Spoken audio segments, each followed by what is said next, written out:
One message changed everything I thought I knew about my life, and I caught my wife cheating 10 years after I thought it was over. There are some things you can ignore, and some things you can't.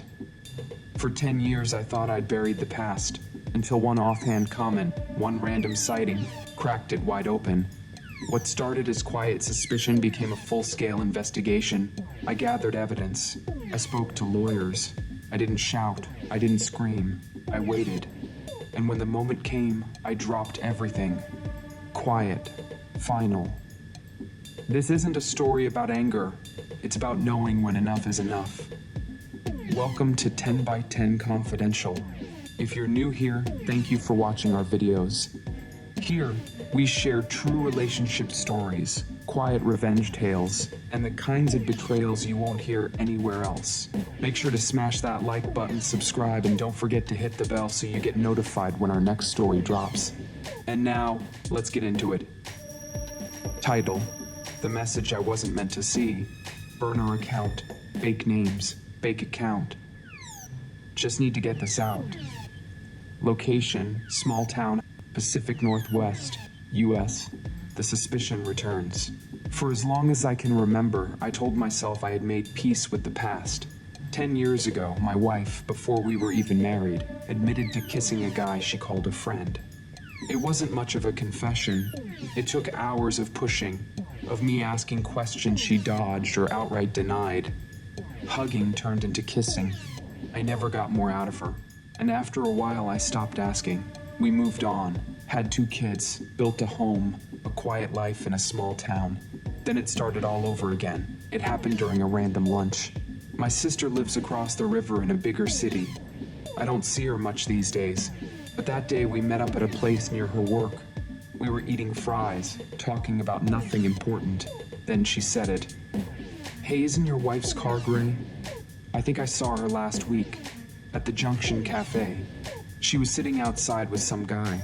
Baseball cap, dark jacket. You know him?" I didn't answer right away. My heart felt like it skipped. I remember I just sipped my drink and shook my head. "Probably a coworker," I said. But that night, I couldn't sleep. My brain kept playing it back. Her gray car, some guy. I went over our recent conversations. Had she mentioned going to the city last week? I couldn't remember, and that made it worse. I sat on the couch, lights off, staring at nothing. The weight in my chest wouldn't go away. 10 years of marriage, 2 kids, and here I was again, wondering. The next morning, I acted like nothing was wrong. Made breakfast for the kids, kissed my wife on the cheek. But inside, it was different. I was paying attention now, to everything. Her phone habits, her schedule, the way she looked at me, or didn't. I wasn't ready to say it out loud, not yet, but I knew. Something was happening, and I wasn't going to pretend otherwise this time. A week passed, maybe 2. I kept telling myself I was imagining things, that it wasn't worth burning everything down over a passing comment, but the feeling didn't go away. If anything, it got worse. It settled in my gut like a stone. One night, after everyone else went to bed, I stayed up scrolling through my phone, not even looking for anything specific, just old coworkers, mutual friends, anything to distract myself. That's when it happened. A tagged Instagram story from someone I barely knew, just a night out photo, nothing special. Except in the background, barely lit, was my wife, sitting in a bar, with a man, baseball cap, dark jacket. I saved the post, zoomed in until the pixels blurred, but I knew. I could see the shape of her face, her jacket, even the way she held her glass. My heart didn't race. I didn't throw my phone across the room. I just stared at it, cold. Over the next few days, I started watching closer. Her credit card charges, gas station receipts, random dinners she said were for work, little things that didn't add up. The more I saw, the calmer I felt.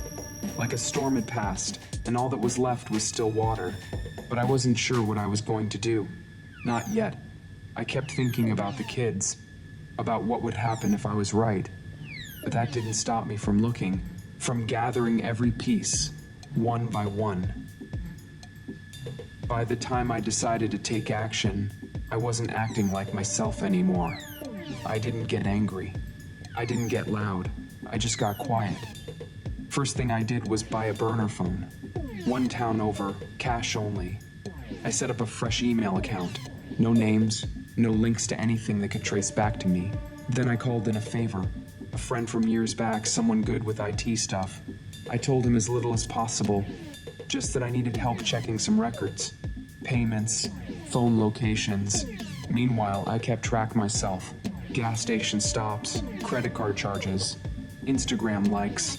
It felt almost like a job, something outside myself. My sister helped too. Once I told her what I suspected, she started keeping an eye out. 2 more times, she saw my wife with that same man, took pictures, texted them to my burner. It helped having her involved. I didn't feel as crazy. By the end of the second month, I had a full folder, photos, screenshots, logs, proof.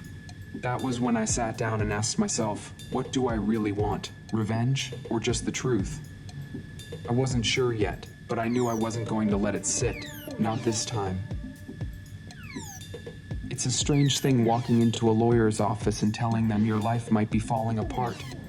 Quiet lobby, no music, smelled like fresh carpet.